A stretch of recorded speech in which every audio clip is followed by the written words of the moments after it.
Hello everyone, welcome to KV teachers guild.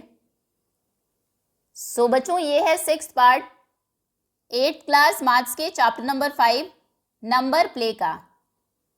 और हम discuss कर रहे थे चैप्टर की last exercise figure it out के क्वेश्चंस। क्वेश्चन नंबर 1 to 11 हमने कवर किए लास्ट 2 पार्ट्स में, पार्ट 4th और 5th में। अभी हम थे क्वेश्चन नंबर 12 पर। So determine whether the statements below are always true, sometimes true और never true।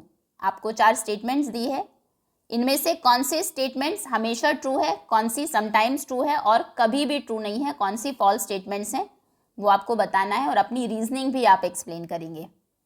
Okay, so first is the product of a multiple of 6 and a multiple of 3 is a multiple of 9। Statement कहती है कि एक 6 का multiple, मान लीजिए 12 ले लिया आपने, एक 3 का मल्टीपल हो गया 9, तो इनकी जो प्रोडक्ट होगी 12 9s are 108, वो हमेशा एक 9 का मल्टीपल होगी।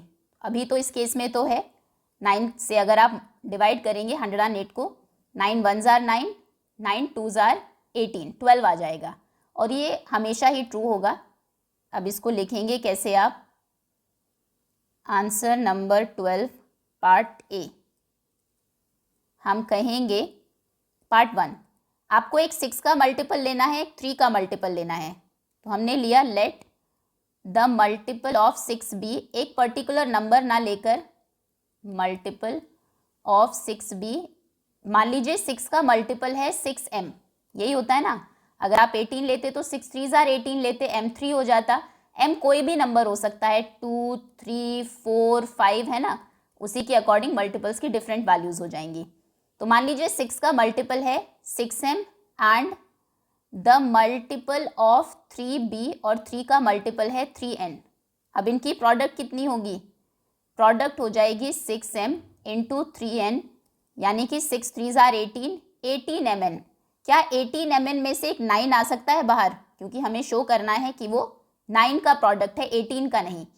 वैसे कहने को तो ये भी है, कोई भी नंबर अगर 18 का एक मल्टीपल है तो 9 का बाय डिफ़ॉल्ट हो जाएगा, पर फिर भी लिख देते हैं 18 को हम लिख सकते हैं 9 इंटू 2mn। तो देखिए ये जो भी प्रोडक्ट आएगा ये हमेशा 9 की टेबल में ज़रूर आएगा, 19 2mn आर वो नंबर हो जाएगा। So it means the product is a multiple of 9, so the statement is always true, is the product is a multiple of 9, है ना। प्रोडक्ट को आपने 9 इंटू समथिंग लिख दिया, 9 इंटू 4 अगर आप किसी नंबर को लिख पा रहे हैं, या 9 इंटू 5, तो यानी कि वो 9 का एक मल्टीपल है या फिर 9 उसका एक फैक्टर है, multiple of 9। So the statement is always true. आप चाहे तो 1-2 एग्जाम्पल्स लेकर भी इसमें देख सकते हैं, एक तो हमने देख ही लिया है। खैर, next second is the sum of 3 consecutive even numbers. 3 लगातार इवन नंबर्स का sum will be divisible by 6, हमेशा 6 से डिविजिबल होगा। एक एग्जांपल ले लेते हैं, करेंगे वैसे हम इसको अलजेब्रिक एक्सप्रेशन से ही। मान लीजिए 3 लगातार नंबर्स आपने लिए 10 12 और 14। देखिए सम कितना हो गया, 4 + 2 6 3 36, बिल्कुल 6 से डिवाइड हो रहा है ये। लेकिन हम लिखेंगे कैसे, मान लीजिए वो 3 नंबर्स हैं, ध्यान रखिएगा आपको इवन नंबर्स लेने हैं।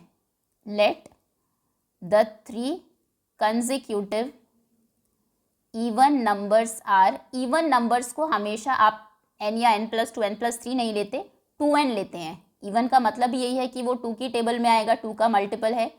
तो मान लीजिए 3 लगातार नंबर्स हैं, पहला है 2n और नेक्स्ट जो इवन नंबर आता है वो +2 करके आता है।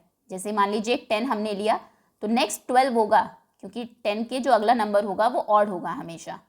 तो एक 2n है, एक 2n+1 है, 2n+2 है और एक 2n+4 है, 2n+2 यानी कि 2n+4। ठीक है, अब हमें करना था उनका सम। देखिए सम कितना हो जाएगा, सम होगा 2n + 2n+2 and plus 2n+4। 2n 2n 2n हो जाएंगे, 2 4 6 6n और 2 + 4 भी हो गया 6, 6n + 6। क्या यहाँ से 6 कॉमन आ सकता है, बिल्कुल, ये हो जाएगा 6 × n + 1। तो हो गया 6 का मल्टीपल। 6 इंटू समथिंग अगर आप किसी नंबर को लिख पा रहे हैं तो यानी कि वो 6 का मल्टीपल है। तो sum is a multiple of 6, यानी कि the statement is always true. ये स्टेटमेंट भी हमेशा ट्रू है, always true. Okay, next statement is if A B C D E F, A B C D F कोई भी डिजिट्स हो सकती हैं, इज अ मल्टीपल ऑफ 6, अगर ये एक 6 का मल्टीपल है, then B A D C E F, कुछ नंबर्स के आपने प्लेसेस चेंज कर दिए, बी ए के, फिर सी डी डी सी हो गया और E F as it is है, will be a multiple of 6, तो ये भी 6 का मल्टीपल होगा या नहीं? तो बिल्कुल होगा। क्यों? देखिए आंसर नंबर 3, 6 का जो डिविजिबिलिटी रूल है वो क्या है? कोई भी नंबर 6 का मल्टीपल तब होता है या फिर 6 से तब डिवाइड होता है जब वो 2 और 3 से डिवाइड हो या 2 और 3 का मल्टीपल हो। पहले वही लिखेंगे, a number is a multiple of 6, एक नंबर 6 का मल्टीपल तब होगा when if it is a multiple of, अगर वो मल्टीपल हो 3 और 4 का, 3 और 2 का, सॉरी 2 और 3 का, क्योंकि 2 3 आर 6 होते हैं। ओके, अब ये कहने का मतलब है if A B C D E F is a multiple of 2, अगर ये 6 का मल्टीपल है मतलब 2 और 3 दोनों का मल्टीपल है। अगर ये 2 का मल्टीपल है, 2 का डिविजिबिलिटी रूल क्या है कि लास्ट डिजिट 0 2 4 6 8 होनी चाहिए, तो यानी कि इसकी लास्ट डिजिट इवन है। तो हम कहेंगे स्टेप 1, पहले हम 2 की डिविजिबिलिटी चेक कर रहे हैं, डिविजिबिलिटी ऑफ 2 की डिविजिबिलिटी रूल ये होता है that last digit should be an even number, last digit even होनी चाहिए, 0 2 4 6 या 8, यानी कि if A B C D E F is divisible by 2, अगर ये 2 से डिविजिबल है, then values of possible values of F B,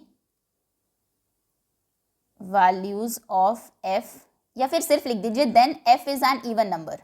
ठीक है, F is an even number. ठीक है, एफ एक इवन नंबर है, 0 2 4 6 या 8 है। ओके, अब हम चेक करते हैं 3 से डिविजिबिलिटी। स्टेप 2, डिविजिबिलिटी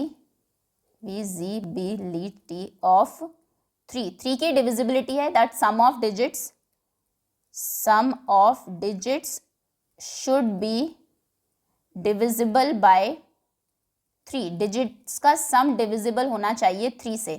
तो अगर कहा गया A B C D E F divisible है 3 से भी, if A B C D E F is divisible by 3, then क्या होगा?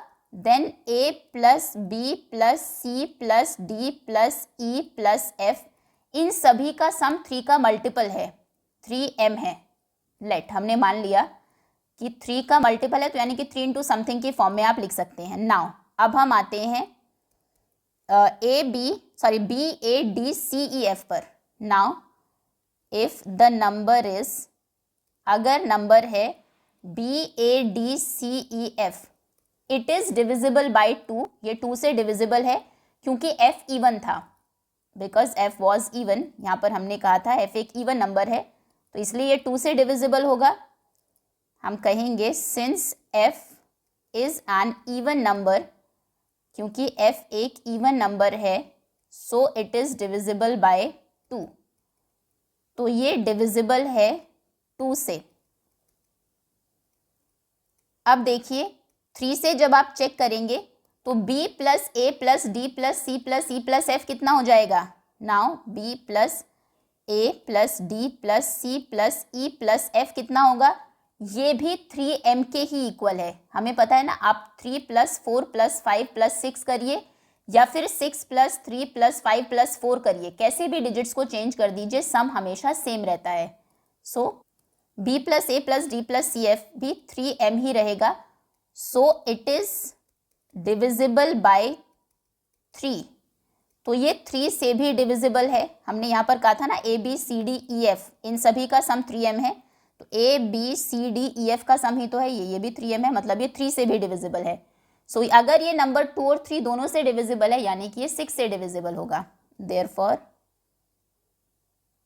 B A D C E F is divisible by 6 also, क्योंकि वो 3 और 2 दोनों से डिविजिबल है तो 6 से भी डिविजिबल होगा। The statement is always true.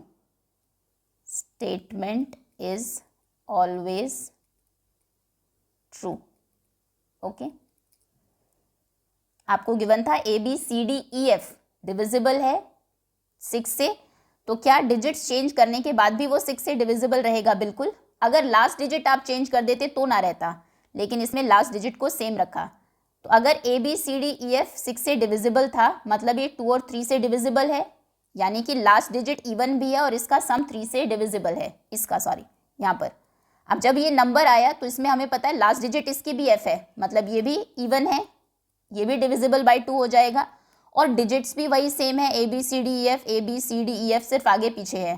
तो अगर ये 3 के मल्टीपल थी इनका सम, तो इन डिजिट्स का सम भी 3 का मल्टीपल हो जाएगा, मतलब ये नंबर भी 2 और 3 दोनों से डिविजिबल है, इसलिए ये 6 से भी डिविजिबल होगा। ओके, चलिए next. Now next is 8 into 7b minus 3 minus 4 into 11b plus 1 is a multiple of 12। ये तो easy है, सिंपली हम सॉल्व करेंगे और देखेंगे हम 12 कॉमन ले पा रहे हैं या नहीं। सो फोर्थ का आंसर है 8 bracket 7b minus 3 minus 4 into 11b plus 1।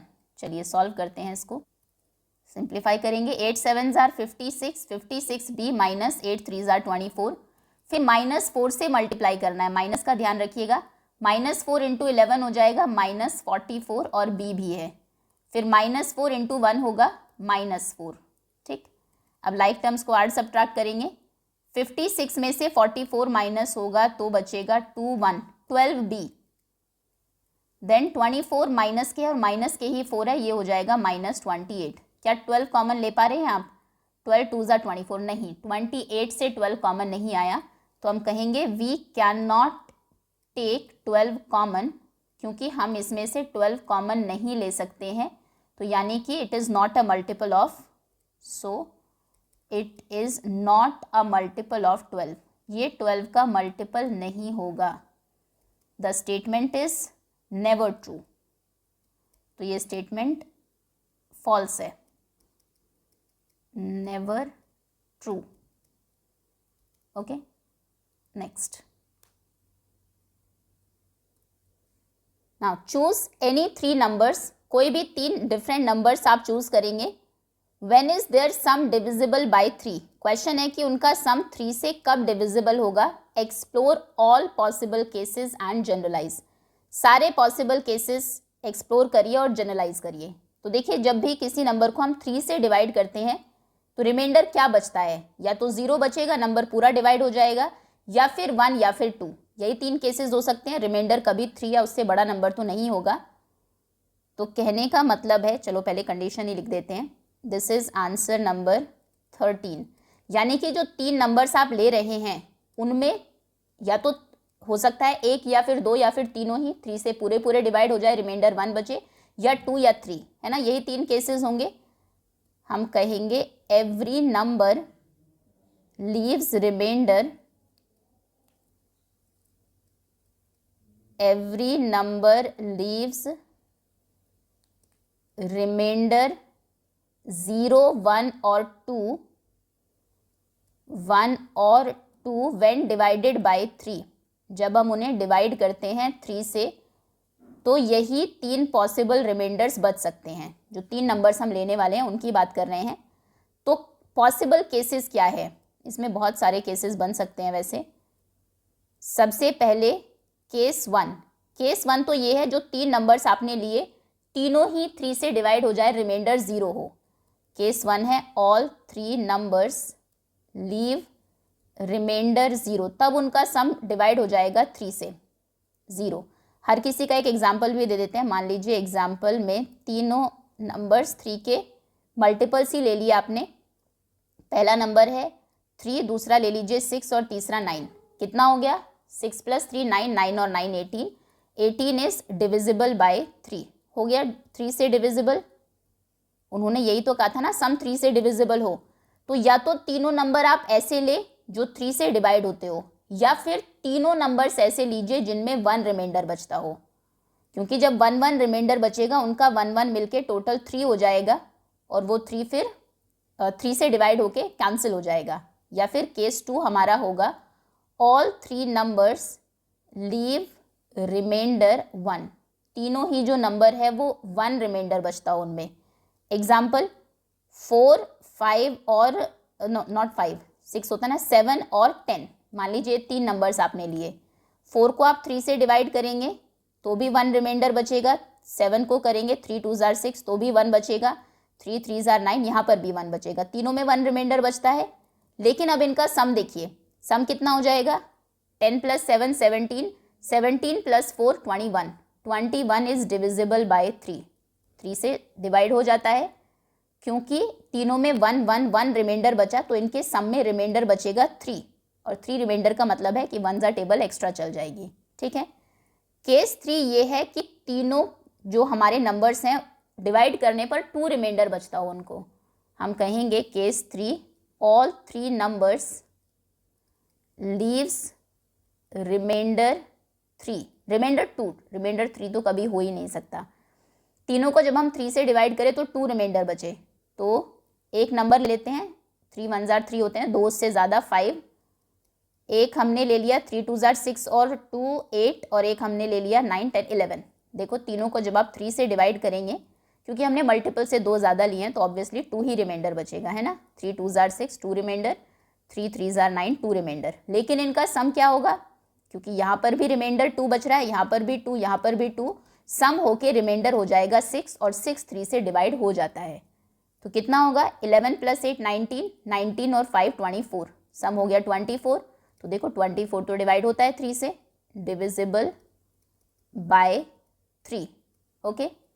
या फिर एक ये भी केस हो सकता है कि एक नंबर पूरा डिवाइड हो जाए, एक 1 रिमाइंडर बचाए और एक 2 बचाए, ये लास्ट केस है हमारा, इसके अलावा कोई भी पॉसिबल केस नहीं होगा इसमें।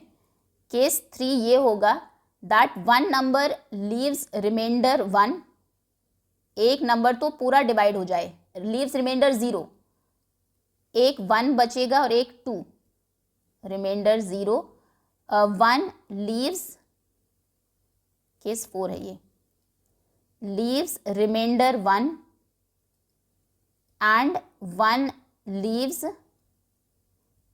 रिमाइंडर 3, रिमाइंडर 2, 3 तो बचेगा ही नहीं। ठीक है, एक में 0 रिमाइंडर है, एक में 1 है, एक में 2 है। तो मान लीजिए एक नंबर है जो पूरा डिवाइड हो जाएगा 3, एक लिखिए जो 2 रिमाइंडर बचेगा 4 और एक 5। ठीक है, एग्जाम्पल ये हो गया इसका। देखो 3 को डिवाइड करने पर 3 1 जार 3 0 रिमाइंडर, 4 को डिवाइड करने पर 3 1 जार 3 1 रिमाइंडर, 5 को करने पर 3 1 जार 3 2 रिमाइंडर। लेकिन इनका सम कितना होगा, 5 4 9, 9 और 3 9 10 11 12, 12 इज डिविजिबल बाई 3, तो सम हमें डिवाइड हो जाएगा 3 से। क्यों, क्योंकि यहाँ 0 रिमाइंडर है, यहाँ 1 है और यहाँ 2 है, तो रिमाइंडर का सम कितना हो गया 3, और 3 रिमाइंडर होते ही वो एक टेबल एक्स्ट्रा चल जाएगी, डिवाइड हो जाएगा 3 से। बस यही 4 पॉसिबल केसेस हैं आपके। अगर आप 3 ऐसे नंबर्स लेना चाहते हैं जो 3 से, जिनका सम 3 से डिवाइड हो जाए, तो या तो तीनों 3 के मल्टीपल लीजिए, या तीनों नंबर ऐसे लीजिए जो 3 के मल्टीपल से एक एक ज़्यादा हो, या ऐसे लीजिए जो 3 के मल्टीपल से 2 2 ज़्यादा हो, या ऐसे लीजिए एक नंबर मल्टीपल हो, एक एक ज़्यादा और एक 2 ज़्यादा हो। ठीक है, चलिए next.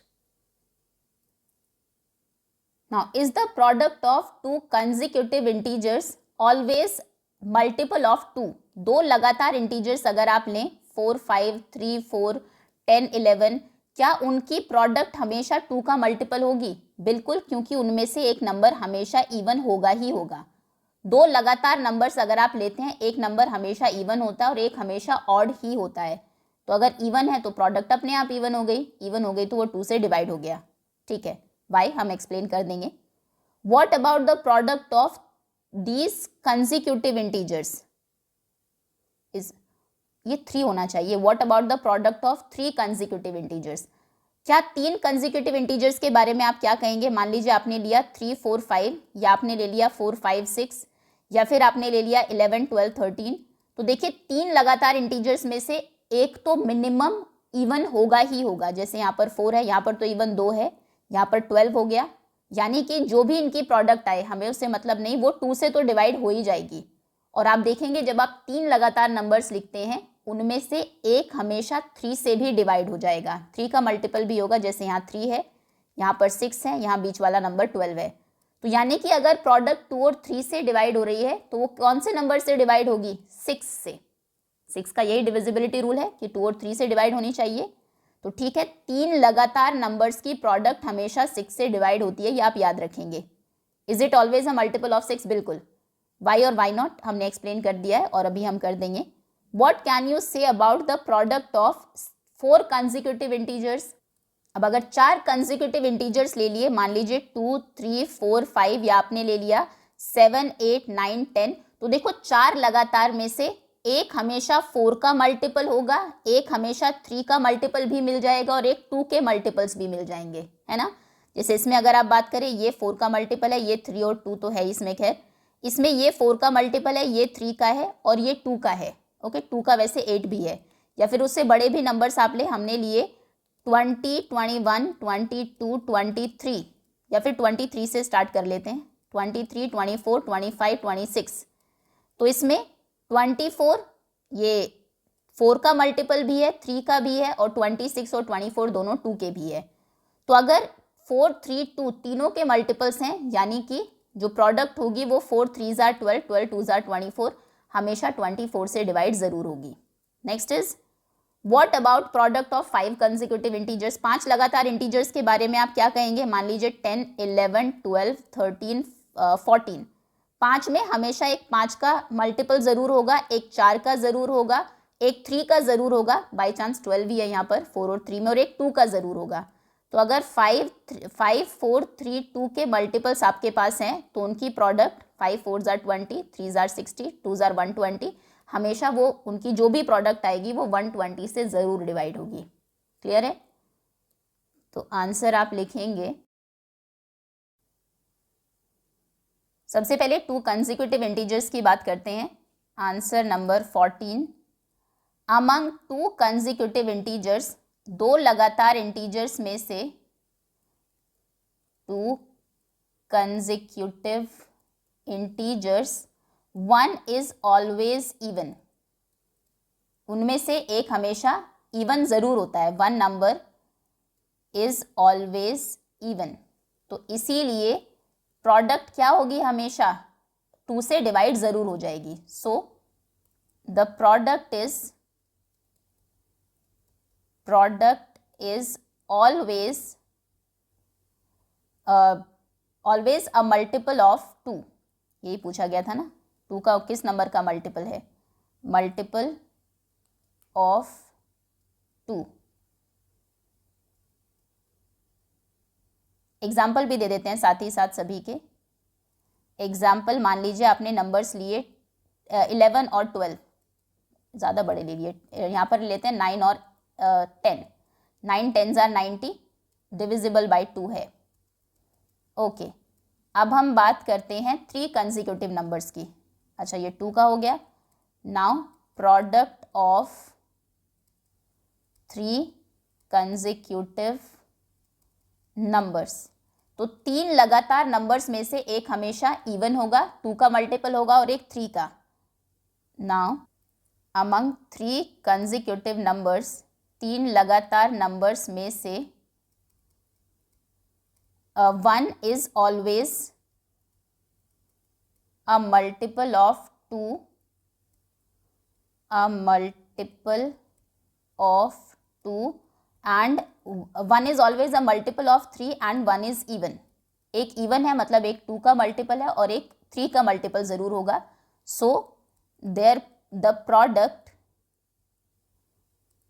Is always divisible, is always a multiple of, तो उनकी जो प्रोडक्ट है वो मल्टीपल होगी 2 और 3 की प्रोडक्ट, यानी कि 6 के। मल्टीपल ऑफ 2 इंटू 3 यानी कि 6, मल्टीपल ऑफ 6। एग्जाम्पल दे दें, 3 लगातार नंबर्स लीजिए, मान लीजिए आपने लिया 7, 8, 9, ठीक है। ये मल्टीपल ऑफ 3 है, देखिए ये मल्टीपल ऑफ 2 है, प्रोडक्ट कितनी होगी, फिर बड़े नंबर्स ले लिए, हम लेते हैं 3 4 5 ले लेते हैं, चलिए 5 4 ज़ार 20, 23 ज़ार 60, ये मल्टीपल है 6 का, मल्टीपल ऑफ 6 हो गया प्रूफ। 2 पार्ट्स तो हो गए। अब हम बात करते हैं 4 कंसेक्यूटिव नंबर्स की, 3 कंसेक्यूटिव नंबर्स, प्रोडक्ट तो बाद में करेंगे, ठीक है। अब बात करते हैं अबाउट 4 कंसेक्यूटिव नंबर्स। जब हमारे 4 कंसेक्यूटिव नंबर्स होंगे, अमंग 4 कंसेक्यूटिव नंबर्स, उनमें से एक हमेशा 4 का मल्टीपल होगा, 1 is always a multiple of 4, 1 is of 3 and 1 number is of 2, ठीक है, शॉर्ट में लिख देते हैं। एक हमेशा 4 का मल्टीपल होगा, एक 3 का और एक 2 का, तो यानी कि उनकी जो प्रोडक्ट होगी, so their product is a multiple of, जो इन नंबर्स की प्रोडक्ट है, मल्टीपल ऑफ 4 इंटू 3 इंटू 2, यानी कि मल्टीपल ऑफ 4 3 ज़ार 12, 2 ज़ार 24। ओके, एग्जाम्पल दे दें, 3 लगातार नंबर्स ले लीजिए, 4 सॉरी, हमने लिए मान लीजिए 5 6 7 8, कितनी हो, बड़े ले लिए फिर से, 3 4 5 6। ओके, देखो ये 4 का मल्टीपल है, ये 3 का मल्टीपल है, और यही 2 का मल्टीपल भी है, 2 के 2 मल्टीपल्स हैं वैसे, खैर ये हो जाएगा 5 6 ज़ार 30 और 4 3 ज़ार 12, 12 इंटू 30, 12 3 ज़ार 36, 360, 360 24 का एक मल्टीपल है बिल्कुल, 360 को 24 से डिवाइड करेंगे, 1 ज़ार 24, ये 2 1 20, 24 5 ज़ार 120 होते हैं, ठीक है। तो ये है मल्टीपल ऑफ 24। ओके, चलिए अब बात करते हैं 5 कंसेक्यूटिव नंबर्स की। 5 लगातार नंबर्स में से एक 5 का, एक 4 का, एक 3 का, एक 2 का मल्टीपल ज़रूर होगा। Among 5 consecutive numbers 1 is always a multiple of 5। 5 लगातार नंबर्स लिख दे तो 5 का एक मल्टीपल उसमें मिल ही जाएगा आपको। 1 इज ऑफ 4, एक 4 का होगा, 1 is of 3 and 1 is of 2, और एक 2 का, यानी कि मिनिमम 2 का, एटलीस्ट 2 के कई सारे भी हो सकते हैं, 3 के भी कई सारे हो सकते हैं। सो देयर प्रोडक्ट, तो उनकी जो प्रोडक्ट होगी नंबर्स की, इज अ मल्टीपल ऑफ, वो किसका मल्टीपल होंगे, मल्टीपल ऑफ जो इन नंबर्स का मल्टीपल है, 5 4 3 2, यानी कि मल्टीपल ऑफ 120। एग्जाम्पल दे देते हैं, 5 लगातार नंबर्स ले लीजिए, छोटे ही लेते हैं, 2 3 4 5 6, ठीक है। ये हो जाएगा 5 2 ज़ार 10 तो अलग रखेंगे, 3 4 ज़ार 12 एंड 12 6 ज़ार 72, 72 इंटू 10 720, 720, 12 120 से डिवाइड हो जाएगा क्या, बिल्कुल, 12 6 ज़ार 72 होते हैं, तो 120 6 ज़ार 720, तो देखो 722 is a multiple of 120। Okay, 3 लगातार नंबर्स को अगर आप ऐड करेंगे, सॉरी 2 को करेंगे तो वो हमेशा 2 से डिवाइड ज़रूर होगी उनकी प्रोडक्ट, 3 को करेंगे तो उनकी प्रोडक्ट हमेशा 6 से डिवाइड होगी, 4 को करेंगे तो उनकी प्रोडक्ट हमेशा 24 से डिवाइड होगी, 5 को करेंगे तो 120 से डिवाइड ज़रूर होगी। होपफुली रीज़न आपको ज़रूर समझ में आ गया होगा कि ऐसा क्यों है, क्योंकि 2 लगातार नंबर्स में से एक नंबर हमेशा 2 का मल्टीपल होता ही है। 2 के मल्टीपल्स ऐसे रिपीट होते हैं ना, देखो अगर हम बात करें, आपने नंबर्स लिख लिए 8 9 10, 2 के मल्टीपल्स हर एक नंबर को छोड़कर हर दूसरा नंबर 2 का मल्टीपल है, हर तीसरा नंबर 3 का मल्टीपल है। तो कोई भी 3 नंबर आप उठा ले पेयर में से, आप कहीं से भी 3 ऐसे नंबर नहीं उठा सकते जहां पर 3 का मल्टीपल ना आए, उनमें ज़रूर आएगा। हर चौथा नंबर 4 का मल्टीपल है, तो आप 4 लगातार नंबर्स अगर लिख रहे हैं, कोई भी 4 लिख रहे हैं, ये लिखो, उनमें एक 4 का मल्टीपल आएगा ही आएगा, और 4 लिख दिए तो हर तीसरा नंबर उनमें से 3 का मल्टीपल होगा, और 2 के तो 2 मल्टीपल्स हो जाएंगे, क्योंकि हर दूसरा नंबर 2 का मल्टीपल होता है। तो अगर एक नंबर 2 का मल्टीपल है तो प्रोडक्ट भी 2 का मल्टीपल हो जाएगी, ठीक है। अगर 3 लगातार नंबर्स की हम बात करें, 3 कंसेक्यूटिव नंबर्स में से एक नंबर 3 का मल्टीपल ज़रूर होगा और एक 2 का, एक इवन होगा, तो उनकी प्रोडक्ट 3 इंटू 2 यानी कि 6 का मल्टीपल ज़रूर होगी। ठीक, अगर 4 की बात करें, 4 लगातार नंबर्स में से एक 4 और एक 3 और एक 2 का मल्टीपल ज़रूर है। हम एक नहीं लिखते क्योंकि एक के तो सभी मल्टीपल होते हैं, तो यानी कि उनकी जो प्रोडक्ट होगी, नंबर्स की प्रोडक्ट मल्टीपल होगा जिनके वो मल्टीपल है उनकी प्रोडक्ट के, यानी कि 24 के। 5 लगातार नंबर्स में से एक 5, एक 4, एक 3, एक 2 की प्रोडक्ट है, तो इनकी प्रोडक्ट हुई 120, यानी कि जो भी उनकी प्रोडक्ट होगी वो 120 का मल्टीपल ज़रूर होगा। ओके, लेंदी है थोड़ा सा आंसर, बट अगेन ये कंप्लीट आंसर है। चलिए next, now solve the crypto rhythms.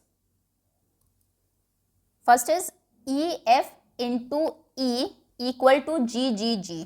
कोई यहाँ पर दो नंबर्स हैं, यहाँ पर जो आप लिखेंगे वही यहाँ पर लिखना है। मल्टीप्लाई करेंगे तो जो आंसर आया उसमें तीनों डिजिट सेम है, तो मतलब जो प्रोडक्ट आएगी उसमें एक ही नंबर 3 बार रिपीट होगा। अब जी की कोई भी वैल्यू हो, यानी कि आंसर या तो 111 होगा या 222, अगर 3 वैल्यू है तो 333, 444, 555, 666, 700, यही पॉसिबल वैल्यूज़ होगी और इन्हीं को लेकर हम 1 बाय 1 सभी को चेक करेंगे। 111 से स्टार्ट करेंगे। 111 किससे डिवाइड हो जाएगा? 2 से तो नहीं होगा, मतलब E 2 नहीं हो सकता, ये 3 से हो जाएगा। 3 से डिवाइड करने पर कितना आएगा? यहाँ हमने 111 को डिवाइड किया 3 से, तो 3 3 2s are 9, 3 2s are 3, 3s are 9, यही आएगा आंसर। इसमें तो आ गया 9, 2 21, 7s are 21 हो गया। 37 इंटू 3, देखो ये दोनों नंबर सेम आने चाहिए थे, सेम है और आंसर है 111। यहाँ पर भी सेम नंबर है, पहले ही सॉल्व हो गया। बस अब देखते हैं कि लिखना कैसे है इसको। सो हम कहेंगे आंसर नंबर 15 पार्ट 1 गिवन है हमें EF इंटू E, यहाँ पर पहला नंबर और ये सेम होगा, उसका जो टेंस प्लेस का नंबर है, equal to GGG। So GGG की पॉसिबल वैल्यूज़ क्या है? G possible values of GGG equal to 111, 222, 33, 333, 444 and so on. ठीक है, ज़रूरत पड़ेगी तो आगे लिख देंगे। अब 1 बाय 1 चेक करते हैं। लेट्स टेक, पहले हम लेते हैं G को 1, ठीक है, तो यानी कि EF into E equal to 111। अब पॉसिबल वैल्यू ऑफ E देखते हैं। 111 इज नॉट डिविजिबल बाय 2, वो भी तो देखना पड़ेगा किससे डिवाइड होगा। आप E की डायरेक्ट वैल्यू नहीं ले सकते क्योंकि 2 से वो डिवाइड ही नहीं हो रहा है, तो 20 समथिंग को आप किसी से भी डिवाइड कर लीजिए, 111 नहीं आएगा। 111 इज नॉट डिविजिबल बाय 2 क्योंकि लास्ट डिजिट 2 का मल्टीपल नहीं है, 0, 2, 4, 6 या 8 नहीं है। अब 3 से चेक करते हैं। 111 is divisible by 6, divisible by 3, 3 से डिविजिबल है क्योंकि सम ऑफ डिजिट्स, चलो लिख देते हैं, बिकॉज 1 + 1 + 1 सम ऑफ डिजिट्स 3 से डिविजिबल है। तो डिवाइड करके देखते हैं। अगर आप डिवाइड करें 111 को 3 से तो कितना होगा? 9, 21, 7s are 21। सो यही करेक्ट आंसर है क्योंकि इसमें जो टेंस प्लेस का नंबर है और जिससे आप मल्टीप्लाई कर रहे हैं वो सेम है। दिस सैटिस्फाइज आर सिचुएशन, या फिर आर इक्वेशन, जो हमारी इक्वेशन थी ये उसको सेटिस्फाई करता है। That 37 into 3 is 111। So E की क्या वैल्यू है? E है 3, F कितना है? F है 7 और G है 1। ओके, 222 तक हम जाने की हमें ज़रूरत ही नहीं पड़ी। चलिए next is WOW into 5 equal to MEOW। देखो इसमें एक चीज़ हमें पता है कि जब भी किसी नंबर को हम 5 से मल्टीप्लाई करते हैं तो लास्ट डिजिट या तो 5 आती है या तो 0 आती है। ये 5 का डिविजिबिलिटी रूल भी है। 10, 15, 20, 25 यही है ना, डिजिट्स वही रिपीट हो रही है। मतलब W की वैल्यू या तो 0 है या तो 5 है, दो वैल्यूज़ मिल गई। अब देखते हैं W, देखो W 0 नहीं हो सकता, क्यों? क्योंकि ये 3 डिजिट नंबर है और हम ऐसे नहीं लिख सकते 040 को 5 से मल्टीप्लाई करना है। फर्स्ट डिजिट किसी कितने भी डिजिट्स का आप नंबर लिखे 0 नहीं होती है, तो W तो फिक्स हो गया कि 5 है। सेकेंड पार्ट में हम लिखेंगे WOW इंटू 5 इक्वल है MEOW के।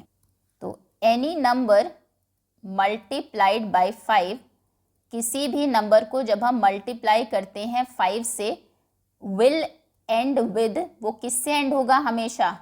विद 0 और 5, 0 या फिर 5 से। Now W can not be 0, but W 0 नहीं हो सकता बिकॉज WOW जो नंबर है, बिकॉज देन क्या होगा, जो हमारा W और W है वो 0, O कुछ भी हो, ये कोई भी नंबर है O और 0 ये हो जाएगा। जो फर्स्ट डिजिट है वो 0 से स्टार्ट होगी। A number can not start with 0, कोई भी नंबर 0 से स्टार्ट नहीं हो सकता। ओके, तो W की वैल्यू फिक्स हो गई, ये O है, ध्यान रखिएगा ये O है। 0 को थोड़ा छोटा बनाइएगा इसलिए ताकि हम डिफ्रेंशिएट कर पाए।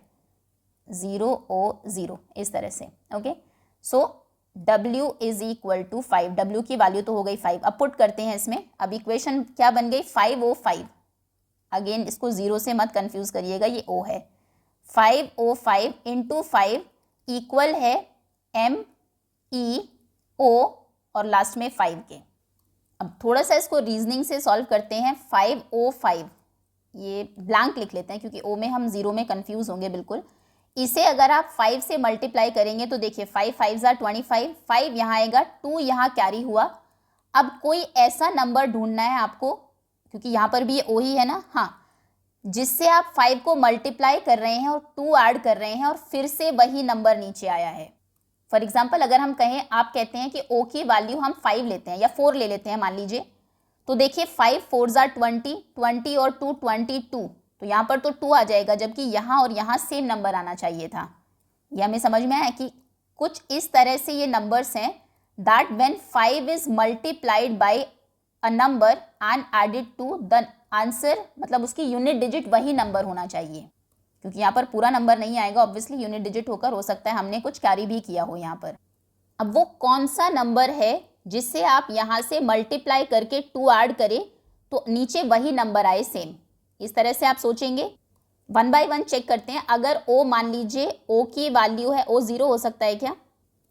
चेक कर लेते हैं। अगर O है मान लीजिए 0, तो 5 इंटू 0 हो गया, 5 0 जार 0, 0 प्लस 2 तो 2 हो गया, जबकि यहाँ भी 0 ही आना चाहिए था। ध्यान रखिएगा यहाँ और यहाँ सेम नंबर आने चाहिए।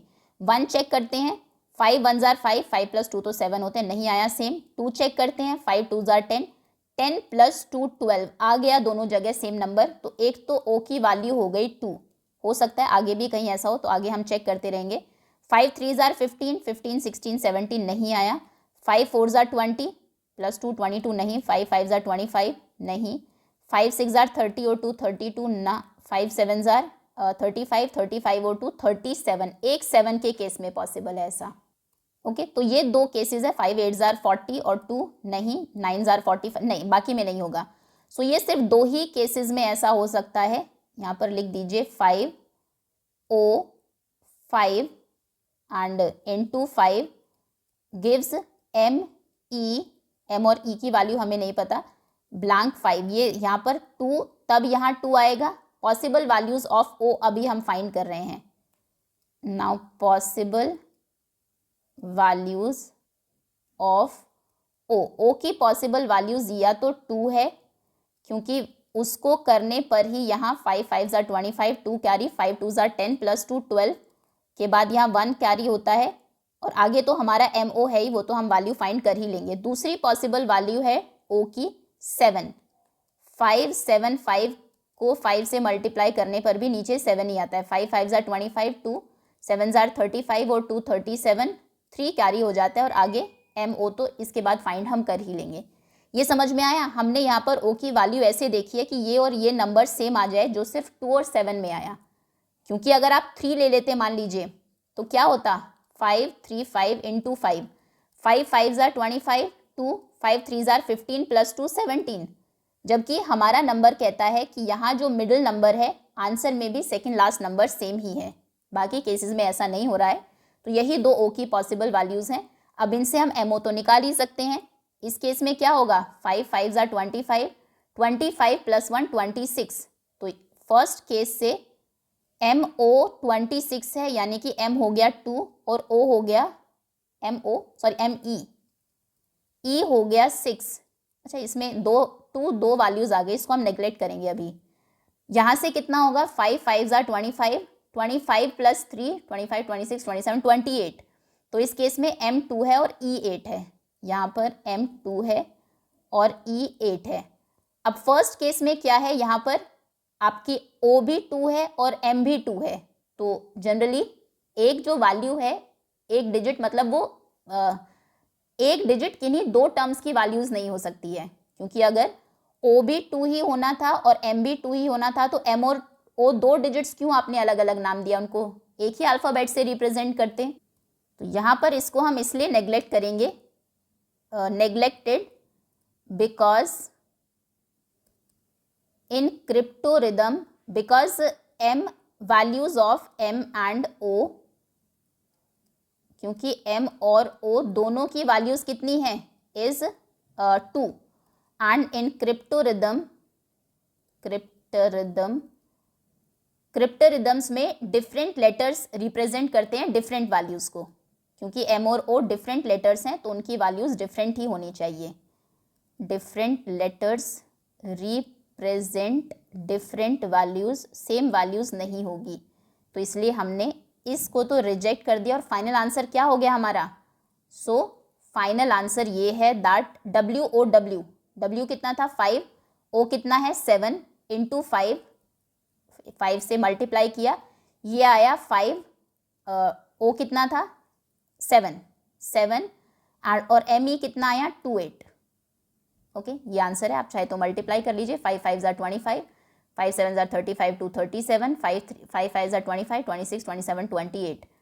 तो W है 5 और O है 7, E है 8 और M है 2। ये हमारी फाइनल वैल्यूज़ हैं। एक बार फिर से देखते हैं। देखो, W तो हमारा पहले स्टेप में ही आ गया था, क्योंकि हमें पता है जब भी किसी नंबर को हम 5 से मल्टीप्लाई करते हैं, लास्ट नंबर या तो 0 होता है या तो 5। तो W या तो 0 है या तो 5, लेकिन W एक नंबर की फर्स्ट डिजिट भी है, फर्स्ट डिजिट 0 नहीं हो सकती, तो W हो गया 5। यहीं से हमें पता लग गया। अब जब हमने इसकी वैल्यूज़ को पुट किया तो हमें मिला 505 × 5 इज ME05, MEO5। अब हमें दिख रहा है यहाँ पर दो जगह O है, तो यहाँ से हमने जब पॉसिबल वैल्यूज़ फाइंड करने की कोशिश की O की, तो दो ही वैल्यूज़ आई, या तो 2 से यहीं पर 2 रिपीट होता है या फिर 7 से ऐसा होता है।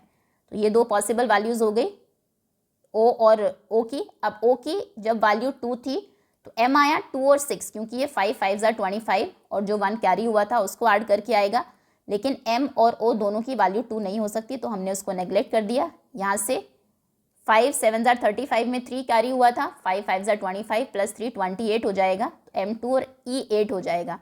तो ये बिल्कुल सही है, सारी हमारी कंडीशंस को फुलफिल करती है, इसलिए हम जो O की वैल्यू है उसको 7 लेकर चलेंगे। Okay, next. Now which of the following Venn diagrams capture the relationship between the multiples of 4 8 and 32। तो देखिए, 8 एक मल्टीपल है 4 का, यानी कि 8 की टेबल में जितने भी नंबर्स आएंगे वो सभी के सभी 4 के मल्टीपल्स होंगे, ठीक है। देन 32 एक मल्टीपल है 8 का, 8 का और 4 दोनों का ही है, तो 32 की टेबल में जितने भी नंबर्स आएंगे 64, वो सारे 8 के ही मल्टीपल्स होंगे। क्लियर है। तो 32 के अगर आपने सारे मल्टीपल्स लिख दिए, 32 64 3 2 = 6 96 एंड सो ऑन, ये सारे के सारे 8 की टेबल में आएंगे, प्लस 8 में कुछ एक्स्ट्रा भी आएंगे। तो अगर आप ये सर्कल बनाते हैं कि इसमें सारे हमने 8 के मल्टीपल्स 32 के मल्टीपल्स लिख दिए, तो ये सारे 32 के मल्टीपल और कुछ एक्स्ट्रा 8 में आएंगे, जैसे 32 64 है ना, 90 कितना था 6 एंड सो ऑन, 8 के मल्टीपल्स हो जाएंगे 8 2 = 16 8 3 = 24 4 * 32 आ चुका है अंदर, उसको बाहर नहीं लिखेंगे। ऐसे फिर 5 * 40 48, देन 54 और 56 64 अंदर आ गया, फिर नेक्स्ट बाहर लिखेंगे। इस तरह से 4 में ये सारे तो आएंगे ही आएंगे, उसका और बड़ा सर्कल होगा क्योंकि उसके और ज़्यादा मल्टीपल्स होते हैं। 4 8 यहाँ आ गया, ठीक है, 4 3 = 12 16 यहाँ आ गया, 4 4 ज़ार 4, 5 ज़ार 20, 4 6 ज़ार 24 आ चुका है। बाद में ये सारे नंबर्स ऐसे हैं जो सिर्फ 4 के उसमें आएंगे, तो 32 के जो मल्टीपल्स हैं वो अंदर रहेंगे वेन डायग्राम के, 8 के उसके बाहर और 4 के सबसे बाहर। तो करेक्ट रिलेशनशिप है ये, डी ऑप्शन इसमें करेक्ट है। इसका मतलब क्या है, देखो ये जो पार्ट है ना 32 के मल्टीपल्स का, ये 8 के मल्टीपल में नहीं है, जबकि 32 का कोई भी ऐसा मल्टीपल नहीं है जो 8 की टेबल में ना आता हो। यहाँ पर कहा गया है 4 के मल्टीपल, 32 के कॉमन मल्टीपल्स 8 के मल्टीपल्स होते हैं, बिल्कुल नहीं। 8 का मल्टीपल तो मान लीजिए 8 2 ज़ार 16, या फिर 8 का मल्टीपल तो 24 भी होता है, लेकिन 24 तो 32 की टेबल में आता ही नहीं, तो कॉमन कैसे हुआ ये। 8 के सभी मल्टीपल्स 4 में आते हैं, वो वहाँ कॉमन होंगे, 32 के साथ नहीं। फिर इन्होंने कहा कि 4 का मल्टीपल सबसे कम होंगे, ऐसा नहीं है, 4 के सबसे ज़्यादा मल्टीपल्स होते हैं। 32 तक जाते जाते ही 4 2 ज़ार 8, 3 ज़ार 12, 16, देन 20, 24, 28, 32। 32 का तो पहला मल्टीपल यहाँ जाकर आया, 4 के देखिए 1 2 3 4 5 6 7 8 मल्टीपल्स हो गए, और 8 के भी कितने हुए, 4 8 के भी हो गए। तो यानी कि 32 के सबसे कम मल्टीपल्स हैं, फिर 8 के आते हैं, और सबसे ज़्यादा मल्टीपल्स हैं 4 के, सबसे बड़ा सर्कल उसका बनेगा। Okay, answer number 4 is correct. And that's all students, hopefully सभी क्वेश्चंस आपको बहुत अच्छे से समझ में आ गए होंगे। Thank you so much for watching.